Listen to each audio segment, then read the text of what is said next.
രാമായ രാമഭദ്രായ രാമചന്ദ്രായ വേധസേ രഘുനാഥായ നാഥായ സീതായാഃ പതയേ നമഃ. എല്ലാവർക്കും എൻ്റെ വിനീതമായ പ്രണാമം. നമ്മൾ ഇന്നലെ കണ്ടത് ഞാൻ ദേഹമാണ് എന്നുള്ള ബുദ്ധി, അത് തന്നെയാണ് മോഹം. ആ മോഹം എല്ലാവരെയും ബാധിച്ചിരിക്കുന്നു, എല്ലാ ദേഹികളെയും ഈ മോഹം ബാധിച്ചിരിക്കുന്നു. ആ മോഹത്തിൻ്റെ മാതാവ് എന്ന് പറഞ്ഞാൽ മോഹം ജനിക്കുന്നത്, മോഹത്തിന് കാരണമായിട്ടുള്ളത് അവിദ്യയാകുന്നു. ഇനി എന്തു പറയുന്നു? ദേഹമല്ലോർക്കിൽ ഞാനായത് ആത്മാവെന്ന് മോഹൈകഹന്ത്രിയായുള്ളതു വിദ്യകൾ. ഒന്ന് ചിന്തിച്ചു നോക്കിയാൽ നമ്മൾ ദേഹമല്ല എന്ന കാര്യം വ്യക്തമാകും. ദേഹമല്ല ഓർക്കിൽ ഞാനായത് ആത്മാവെന്ന്. ഞാൻ വാസ്തവത്തിൽ ചേതനനാണ്, ചൈതന്യസ്വരൂപിയായ ആത്മാവാണ് ഞാൻ ഈ ജഡശരീരമല്ല എന്ന് അല്പം ചിന്തിച്ചാൽ ബോധ്യപ്പെടും. അങ്ങനെ ആത്മാവെന്ന് മോഹൈകഹന്ത്രിയായുള്ളതു വിദ്യകൾ. ഈ ഒരു അറിവാണ് വിദ്യ എന്ന പേരിൽ അറിയപ്പെടും. ഈ വിദ്യയ്ക്ക് മുമ്പുണ്ടായിരുന്ന അവസ്ഥ, താൻ ദേഹമാണ് എന്ന് കരുതി ഭ്രമിച്ചിരുന്ന അവസ്ഥയാണ് അവിദ്യ അല്ലെങ്കിൽ അജ്ഞാനം. ഈ അവിദ്യയെ വിദ്യ കൊണ്ട് വേണം നശിപ്പിക്കാൻ.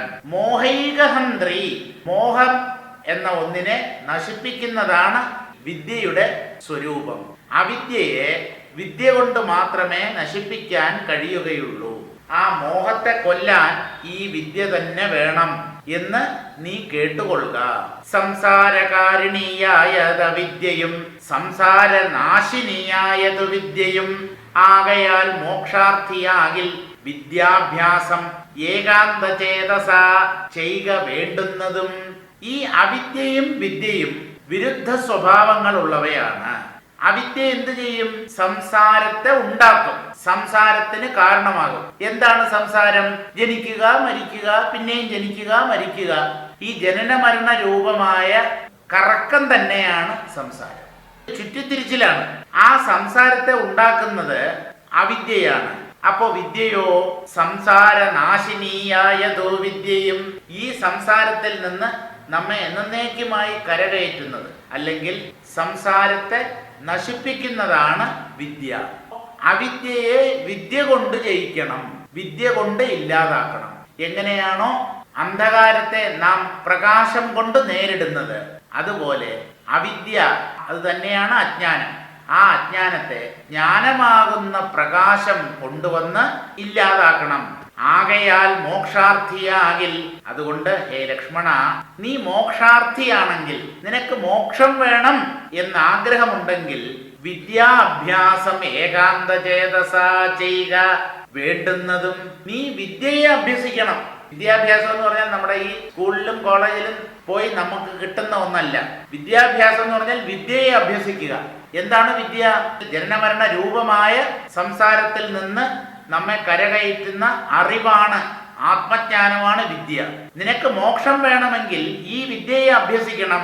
ഏകാന്തചേതസ ചെയ്യുക വേണ്ടുന്നതും. ഈ വിദ്യ ഉള്ളിൽ പ്രകാശിക്കണമെങ്കിൽ മനസ്സിനെ നിയന്ത്രിക്കണം, ചിന്തകളെയൊക്കെ വരുതിയിലാക്കണം. ഇന്ദ്രിയ മനസ്സുകളുടെ പുറത്ത് ജയം നേടേണ്ടതായിട്ടുണ്ട്. മനസ്സിന്റെ ഏകാഗ്രത ശീലിക്കണം. വിഷയങ്ങളുടെ പുറകെ പായുന്ന മനസ്സിന്റെ സ്വഭാവത്തിന് കടിഞ്ഞാണിടണം. ഇതൊക്കെയാണ് വേണ്ടുന്നത്. അതൊക്കെ വളരെ ഏകാന്തചേതസ, ഏകാഗ്രതയോടുകൂടെ, വളരെ ശ്രദ്ധയോടുകൂടെ, ഏകാഗ്രതയോടുകൂടെ നീ ചെയ്യുകയും വേണം. തത്ര കാമക്രോധലോഭമോഹാദികൾ ശത്രുക്കളാകുന്നതെന്നോ മറിയുക നീ. മുക്തിക്കു വിഘ്നം വരുത്തുവാനെത്രയും ശക്തിയുള്ളോന്നതിൽ ക്രോധമറിയടോ. ഇങ്ങനെ മനുഷ്യൻ വിദ്യ നേടാനായി പരിശ്രമിക്കുമ്പോൾ ധാരാളം ശത്രുക്കൾ നമ്മുടെ മുമ്പിൽ വരും. അവരെയൊക്കെ ധീരമായി ജയിച്ച് മുമ്പോട്ട് പോകാതെ ഈ വിദ്യ കൈക്കലാക്കാൻ കഴിയുകയില്ല. എന്താണ് ഇവിടെയുള്ള ശത്രുക്കൾ? ഈ ആത്മജ്ഞാനം നേടുന്ന കാര്യത്തിൽ നമുക്ക് ശത്രുക്കളായിരിക്കുന്നവർ ആരാണെന്ന് ചോദിച്ചാൽ തത്ര കാമക്രോധ ലോഭമോഹാദികൾ. കാമം ആശ അല്ലെങ്കിൽ ആഗ്രഹം, ക്രോധം ആഗ്രഹം നടക്കാതെ വന്നാൽ ഉള്ളിലുണ്ടാകുന്ന വികാരമാണ് കോപം. പിന്നെ ലോഭം, തൻ്റെ പക്കലുള്ളതൊന്നും ആർക്കും കൊടുക്കില്ല. പറ്റുമെങ്കിൽ ബാക്കിയുള്ളവന്റെ കയ്യിലുള്ളതും കൂടെ തട്ടിയെടുക്കാൻ നോക്കും. പിശുക്ക്, പണം ചെലവാക്കില്ല. അതാണ് ലോഭം. പിന്നെ മോഹം. മോഹം എന്ന് പറഞ്ഞാൽ സത്യമറിയാതെ ജീവിക്കുന്ന നില. ഇതൊക്കെയാണ് ആത്മവിദ്യയുടെ പാതയിലെ ശത്രുക്കൾ. ശത്രുക്കളാകുന്നതെന്നോ അറിയുക നീ. ഇവയൊക്കെയാണ് ശത്രുക്കൾ എന്ന് നല്ലപോലെ മനസ്സിലാക്കൂ. ഇങ്ങനെയുള്ള ഭാവങ്ങൾ ഉള്ളിലുണ്ടാകുമ്പോൾ നീ അതിനെ എന്തു വില കൊടുത്തും നേരിടണം, തരണം ചെയ്യണം. മുക്തിക്കു വിഘ്നം വരുത്തുവാൻ എത്രയും ശക്തിയുള്ളോന്നതിൽ ക്രോധമറിയടോ. മുക്തിക്ക് തടസ്സമുണ്ടാക്കുന്നതാണ് ഈ പറഞ്ഞ ദുർഗുണങ്ങൾ, കാമ, ക്രോധ, ലോഭമോഹാദികൾ. അവ മോക്ഷത്തിൽ എത്താൻ ജീവന് സഹായിക്കാതെ അതിന് വിലങ്ങുതടിയായി സ്ഥിതി ചെയ്യും. മുക്തിക്ക് വിഘ്നം വരുത്തുവാനെത്രയും ശക്തിയുള്ളോന്നതിൽ ക്രോധമറിയടോ. മോക്ഷത്തിന് തടസ്സം ചെയ്യുന്ന, വിഘ്നമുണ്ടാക്കുന്ന ദുർഗുണങ്ങൾ ഏറെയുണ്ട്. പക്ഷേ അതിൽ ഏറ്റവും ശക്തിമത്തായത് ക്രോധം അല്ലെങ്കിൽ കോപമാണ്. ലക്ഷ്മണ, നീ ഇത് മനസ്സിലാക്കണം. മാതാപിതൃ ഭ്രാതൃ മിത്ര സഖികളെ ക്രോധം നിമിത്തം ഹനിക്കുന്നതുപുമാൻ. ക്രോധമൂലം മനസ്താപമുണ്ടായി വരും. ക്രോധമൂലം നൃണം സംസാരബന്ധനം. മനുഷ്യൻ കോപം വന്നാൽ അന്ധനായിത്തീരും. പത്രങ്ങളിൽ നമ്മളിപ്പോ ഈ ലോക്ക്ഡൌൺ പീരീഡിൽ വാർത്തകൾ കാണാറില്ലേ? അച്ഛൻ മകളെ തറയിലടിച്ചു കൊന്നു, അമ്മയുടെ കഴുത്ത് ഞെരിച്ചു കൊന്നു, അച്ഛനെ കമ്പെടുത്ത് അടിച്ചു കൊന്നു. പലതും മദ്യലഹരിയിൽ ചെയ്യുന്നതാണ്. അങ്ങനെ മദ്യം കൊണ്ട് നമ്മുടെ ബുദ്ധി ബാധിക്കപ്പെടുമ്പോൾ എന്താണ് ചെയ്യുന്നത് എന്ന് അറിയാൻ കഴിയാതായി. അതായത് മനുഷ്യന്റെ ഉള്ളിലെ വിവേകം നഷ്ടമാകും. ഈ വിവേകം നഷ്ടമായി കഴിഞ്ഞാൽ തനിക്ക് എതിരി നിൽക്കുന്നവരെ കൊല്ലാനാണ് തോന്നുക.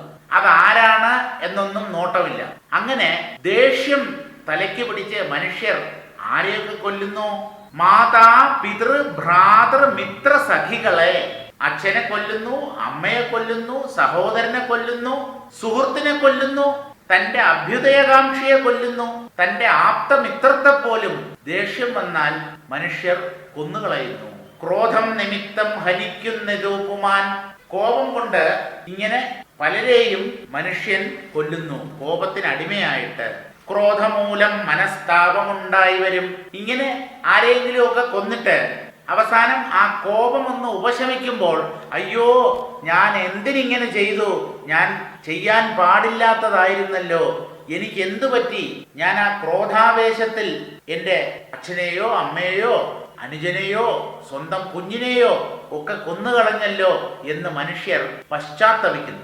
ക്രോധമൂലം മനസ്താപമുണ്ടായി വരും. ഉള്ളിൽ പറഞ്ഞറിയിക്കാൻ പറ്റാത്ത കുറ്റബോധവും പശ്ചാത്താപവും ഉണ്ടാകും. ദുഃഖം കൊണ്ട് നീറും മനസ്സ്.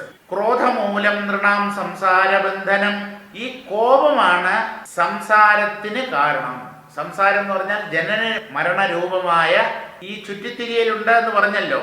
അതിന്റെ പ്രധാന കാരണം കോപമാണ്. അതാണ് ജീവനെ സംസാരവുമായി ബന്ധിപ്പിക്കുന്നത്. ഇനിയും പറയുന്നു ക്രോധത്തിന്റെ ദൂഷ്യവശങ്ങളെ. ക്രോധമല്ലോ നിജ ധർമ്മക്ഷയകരം. ക്രോധം പരിത്യജിക്കേണം ബുധജനം. ക്രോധമല്ലോ യമനായതോ നിർണയം.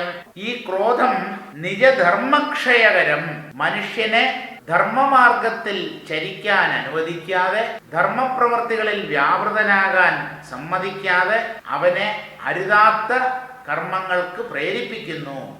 ധർമ്മത്തെ ക്ഷയിപ്പിക്കുന്നതാണ് ഈ കോപം. അതുകൊണ്ട് ബുധജനം ക്രോധം പരിത്യജിക്കേണം. ബുധജനം എന്ന് പറഞ്ഞാൽ അറിവുള്ളവർ, വിവേകികൾ എന്തു വില കൊടുത്തും കോപത്തെ ഉപേക്ഷിക്കേണ്ടത് തന്നെയാണ്. ക്രോധമല്ലോ യമനായതു നിർണയം. കോപമാണ് പലർക്കും യമനായി തീരുന്നത് എന്ന് പറഞ്ഞാൽ മരണകാരണമായി തീരുന്നത്. അമിതമായ ആവേശത്തിൽ ദേഷ്യം പൂണ്ട് എന്തെങ്കിലുമൊക്കെ അരുതാത്ത പ്രവൃത്തികൾ ചെയ്യും. അവസാനം പോലീസ് പിടിക്കും, കേസായി, വഴക്കായി, ജയിൽവാസമായി, വധശിക്ഷയായി. ഇങ്ങനെ കോപം മനുഷ്യന് യമനായി തീരുന്നു എന്ന് പറഞ്ഞാൽ മരണകാരണമായി തീരുന്നു. ഈ കാര്യം വളരെ നിശ്ചിതമാണ്, ഉറപ്പായിട്ട് നമുക്ക് പറയാൻ പറ്റുന്നതാണ്. ഇനി അടുത്തതെന്താ? വൈതരണ്യാഖ്യയാകുന്നതു തൃഷ്ണയും. കോപത്തെക്കുറിച്ചുള്ള വിവരണം തീർന്നു. തൃഷ്ണ. തൃഷ്ണ എന്ന് പറഞ്ഞാൽ എന്തോ? കൊതി. എത്ര അനുഭവിച്ചാലും പോരാ പോരാ എന്ന വിചാരം. വൈതരണ്യാഖ്യയാകുന്നതോ തൃഷ്ണയും. ക്രോധത്തെ യമനോട് ഉപമിച്ചു. ഈ യമലോകത്തിലേക്ക് ജീവൻ യാത്രയാകുമ്പോൾ വഴിയിൽ ഒരു നദി കടക്കേണ്ടതായിട്ടുണ്ട്. ആ നദിയുടെ പേരാണ് വൈതരണി. ആ വൈതരണിയിൽ ഒരു നൂൽപാലം ഇട്ടിട്ടുണ്ടാവുന്നതാണ്. ഈ നൂൽപാലത്തിലൂടെ വേണം അക്കരെ പോവാൻ. ശരി, ഈ വൈതരണി നദിയിലൂടെ ഒഴുകുന്നത് എന്താണ്? വെള്ളമാണോ? അല്ല, മലം, മൂത്രം, രക്തം, കഫം ഇങ്ങനെയുള്ള മലിന പദാർത്ഥങ്ങൾ ഒഴുകുന്ന നദിയാണ് ഈ വൈതരണി. അതിന്റെ മുകളിലൂടെ ഒരു ചെറിയ നൂൽപാലം. എപ്പോ വേണമെങ്കിലും അത് പൊട്ടി വീഴാം. അങ്ങനെയുള്ള നൂൽപാലത്തിലൂടെ ഭയന്നു വിറച്ചാണ് ഈ ജീവൻ വൈതരണി നദി കടക്കേണ്ടത്. താഴെ അഗ്നിയും കത്തുന്നു എന്നൊക്കെയാണ് വൈതരണിയെ കുറിച്ച് ഗരുഡ പുരാണത്തിലും മറ്റുമൊക്കെ പറയുന്നത്. ഇവിടെ ഈ ലോകത്തിലുള്ള വൈതരണി എന്താണ് എന്ന് പറഞ്ഞാൽ തൃഷ്ണ, അടങ്ങാത്ത വിഷയ ചിന്ത, അല്ലെങ്കിൽ വിഷയങ്ങളിലുള്ള അദമ്യമായ ആഗ്രഹം. അതാണ് വൈതരണി. അത് തരണം ചെയ്യാൻ വളരെ പ്രയാസമാണ്. സന്തോഷമാകുന്നതോ നന്ദനം വനം. ശരി, ഇവിടെ ഈ വൈതരണി മാത്രമേ ഉള്ളൂ? പൂന്തോട്ടം വല്ലതും ഉണ്ടോ? നന്ദനവനം, ദേവേന്ദ്രന്റെ പൂന്തോട്ടമാണ് നന്ദനവനം. ഈ നന്ദനവനം പോലെ വളരെ ആഹ്ലാദമുണ്ടാക്കുന്ന എന്തെങ്കിലും ഈ ലോകത്തുണ്ടോ? ഉണ്ട്. സന്തോഷം തന്നെയാണ് നന്ദനവനം. മനസ്സിനെ എപ്പോഴും സന്തോഷമുള്ളതാക്കി സൂക്ഷിക്കുക. ഈ സന്തോഷവും സങ്കടവും പുറമേ രചിക്കപ്പെടുന്നവകളല്ല. നമ്മൾ തന്നെ നമ്മുടെ ഉള്ളിൽ അനുഭവിക്കുന്നതാണല്ലോ ഈ സങ്കടവും സന്തോഷവും. അപ്പൊ ആ മനസ്സിനെ അല്പമൊന്ന് വശത്താക്കാമെങ്കിൽ നമുക്ക് എപ്പോഴും സന്തോഷം അനുഭവിച്ചുകൊണ്ട് കഴിയാൻ പറ്റും. വൈതരണ്യാഖ്യയാകുന്നതു തൃഷ്ണയും സന്തോഷമാകുന്നതു നന്ദനം വനം. സന്തതം ശാന്തിയെ കാമാസുരഭികൾ. ചിന്തിച്ചു ശാന്തിയെ തന്നെ ഭജിക്ക നീ. എപ്പോഴും ശാന്തിയാണ് നമുക്ക് കാമധേനുവായി സഹായത്തിനെത്തുന്നത്. കാമധേനു എന്താണ്? ചോദിച്ചതെന്തും നൽകുന്ന പശുവാണ്. ദേവലോകത്തിലുള്ള ഒരു ഗോവാണ് കാമധേനു. ആ കാമധേനു ഇവിടെ തന്നെയുണ്ട്, നമ്മുടെ ഭൂമിയിൽ. എന്താണത്? ശാന്തി, മനസ്സിന്റെ അടക്കം, മനസ്സ് ശാന്തമായിരിക്കുന്ന അവസ്ഥ. ആ ശാന്തി തന്നെയാണ് ഈ ലോകത്തുള്ള കാമധേനു എന്ന് ലക്ഷ്മണ നീ മനസ്സിലാക്കൂ. ചിന്തിച്ച് ശാന്തിയെ തന്നെ ഭജിക്ക നീ. ഇത് വേണ്ടവണ്ണം ചിന്തിച്ച് സദാ ശാന്തനായി കഴിഞ്ഞുകൂടും. ഇവിടെ എന്തിനാണ് ദേഷ്യം? എന്തിനാണ് നമ്മുടെ മനസ്സിനെ നാം തന്നെ അസ്വസ്ഥമാക്കി തീർക്കുന്നത്? ക്രോധത്തിന്റെ ദൂഷ്യവശങ്ങളെയൊക്കെ നല്ലപോലെ മനസ്സിലാക്കി സദാ ശാന്തിയെ ഭജിക്കുക. ശാന്തനായി ജീവിക്കാൻ ശ്രമിക്കൂ ലക്ഷ്മണ. സന്താപമെന്നാൽ ഒരു ജാതിയും വരാ. ശാന്തിയെ തന്നെ നീ ഭജിക്കുകയാണെങ്കിൽ സന്താപം എന്നൊരു ജാതിയും വരാം. ദുഃഖം എന്നുള്ളത് നിന്റെ അടുത്തുപോലും വരികയില്ല. ദേഹേന്ദ്രിയ പ്രാണബുദ്ധ്യാദികൾക്കെല്ലാം ആ ഹന്ത മേലെ വസിപ്പതാത്മാവുകൾ ശുദ്ധ സ്വയം ജ്യോതിരാനന്ദപൂർണമായി തത്വാർത്ഥമായി നിർവികാരമായി നിത്യമായി നിർവികൽപ്പം പരം നിർവികാരം ഘനം സർവൈക കാരണം സർവജഗന്മയം സർവൈക സാക്ഷിണം സർവജ്ഞമീശ്വരം സർവദാ ചേതസി ഭാവിച്ചുകൊള്ളുക നീ. ആത്മാവിനെ കുറിച്ച് പറയുമ്പോ എന്തെന്നില്ലാത്ത ഉത്സാഹമാണ് തുഞ്ചത്താചാര്യന്. ദേഹേന്ദ്രിയ പ്രാണബുദ്ധ്യാദികൾക്കെല്ലാം ആ ഹന്ത മേലെ വസിപ്പത് ആത്മാവ്. കേൾ ഹേ ലക്ഷ്മണ, കേട്ടുകൊള്ളുക. ശരീരം, ഇന്ദ്രിയങ്ങൾ, പ്രാണൻ, ബുദ്ധി തുടങ്ങിയവകൾക്കെല്ലാം മേലെയാണ് അദ്ഭുത സ്വരൂപനായ പരമാത്മാവ് വസിക്കുന്നത്.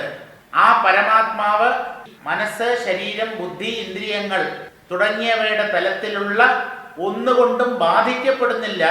അത് എല്ലാറ്റിനും മേലെ നിൽക്കുന്ന സത്യമാണ്. ശുദ്ധ സ്വയം ജ്യോതിരാനന്ദപൂർണമായി അത് നിത്യശുദ്ധമാണ്, സ്വയം പ്രകാശമാണ്, ആനന്ദ സ്വരൂപമാണ്. ആത്മാവ് അറിവാണ്, അഖണ്ഡമായ ആനന്ദമാണ് അതിന്റെ സ്വരൂപം. അതിനോളം പവിത്രതയും ശുദ്ധിയും മറ്റൊന്നിനുമില്ല. തത്വാർത്ഥമായി, നിരാകാരമായി, നിത്യമായി, തത്വത്തിന്റെ അർത്ഥമായി, വേദാന്ത വാക്യങ്ങളുടെ അർത്ഥമായിട്ട് അത് നിലകൊള്ളുന്നു. നിരാകാരമായി, നിത്യമായി, ആകൃതിയില്ലാതെ എന്നും നിലനിൽക്കുന്നതായി, നാശമില്ലാത്തതായി അത് സദാ പ്രകാശിച്ചു നിൽക്കുന്നു. നിർവികൽപ്പം പരം നിർവികാരം ഘനം അതിൽ യാതൊരു ഭേദവുമില്ല. ഇതിനേക്കാളും ശ്രേഷ്ഠമായ മറ്റൊന്നുമില്ല. ഒരു പരിണാമത്തിനും വിധേയമാകാത്തതാണത്. എങ്ങും ഇടതൂർന്നു നിൽക്കുന്നതാണ്. എല്ലാറ്റിൻ്റെയും കാരണമാണ്. സർവൈക കാരണം സർവ ജഗന്മയം സർവൈക സാക്ഷിണം സർവജ്ഞമീശ്വരം സർവദാ ചേതസി ഭാവിച്ചുകൊള്ളുക നീ. എല്ലാറ്റിൻ്റെയും മൂലകാരണമായി സ്ഥിതി ചെയ്യുന്നു ഈ പരമാത്മാവ്.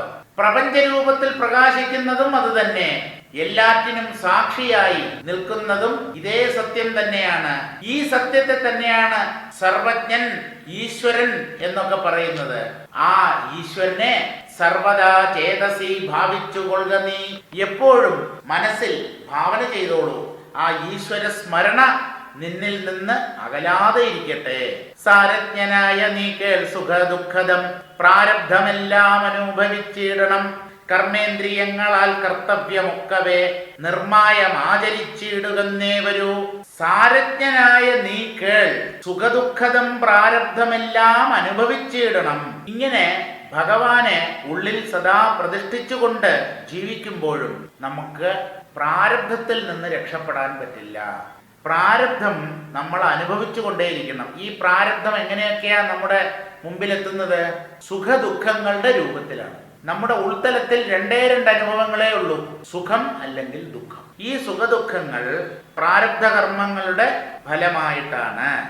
ആ പ്രാരബ്ധമെല്ലാം അനുഭവിക്കുക തന്നെ വേണം. സാരമറിയുന്നവനാണ്, നല്ല ചിന്താശേഷിയുള്ളവനാണ് ഈ ലക്ഷ്മണൻ. അതുകൊണ്ട് സാരത്തെ നല്ലതുപോലെ അറിയുന്ന, സൂക്ഷ്മമായ കാര്യങ്ങളെ മനസ്സിലാക്കാൻ കഴിവുള്ള ഹേ ലക്ഷ്മണ, സുഖദുഃഖ രൂപത്തിൽ പ്രാരബ്ധമെല്ലാം അനുഭവിച്ചേ പറ്റൂ. എന്തിനാണ് ഇങ്ങനെ ഒരു വാക്യം പറയുന്നത് എന്ന് ചോദിച്ചാൽ, ലക്ഷ്മണ, വനത്തിലേക്ക് പോവുക എന്നുള്ളത് എന്റെ പ്രാരബ്ധത്തിൽപ്പെട്ടതാണ്. അതിനെ നീ വിചാരിച്ചാൽ തടയാൻ പറ്റില്ല. ആരായാലും, ഏത് അവതാര പുരുഷനായാലും പ്രാരബ്ധത്തിന് അടിമയായേ പറ്റൂ. ആ പ്രാരബ്ധ കർമ്മങ്ങളിൽ നിന്ന് രക്ഷപ്പെടാൻ കഴിയുകയില്ല. സുഖദുഃഖ രൂപത്തിലുള്ള പ്രാരബ്ധം എല്ലാവരും അനുഭവിച്ചേ മതിയാവൂ. നമുക്ക് ഇവിടെ നിർത്താം. ഇനിയുള്ള ശ്ലോകങ്ങൾ നാളെ വായിക്കാം.